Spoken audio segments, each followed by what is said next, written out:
on va se dire les choses clairement aujourd'hui. Israël a attaqué de manière illégale l'Iran. Et de nouveau, ce sont les sociétés civiles, de nouveau, ce sont les populations en Iran comme en Israël qui vont payer le prix de cela. Je le dis, c'est important de le dire parce que on n'est certes plus à une violation du droit international près quand il s'agit d'Israël. On s'est habitué à leur violation du droit international, mais ça l'est quand un État attaque un autre État qui n'a pas été attaqué par l'Iran. Alors c'est une violation du droit international, une nouvelle, en plus de toutes les violations du droit international que commet à l'heure actuelle l'État israélien. Et l'objectif clair de Benjamin Netanyahou dans cette opération, c'est de procéder à une vaste opération de diversion. Parce que on le sait très bien que le programme nucléaire militaire iranien n'est en réalité qu'un prétexte qui est utilisé par Israël pour attaquer encore un autre de ses voisins.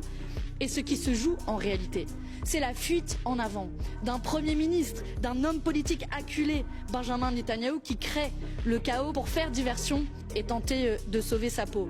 Tenter de sauver sa peau pour faire oublier qu'il est sous mandat d'arrêt international pour crimes de guerre et crimes contre l'humanité par la Cour pénale internationale.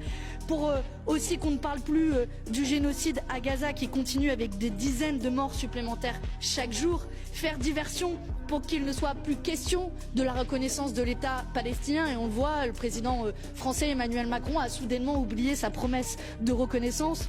Mais aussi faire diversion pour qu'on oublie l'opposition grandissante de la société civile en Israël même. Et cette violation du droit international, Benjamin Netanyahou le fait une nouvelle fois avec le soutien inconditionnel, scandaleux des dirigeants européens. Vous avez certainement vu le tweet d'Ursula von der Leyen qui dit qu'Israël a le droit de se défendre. Non, au regard du droit international, pour se défendre, il faut être attaqué.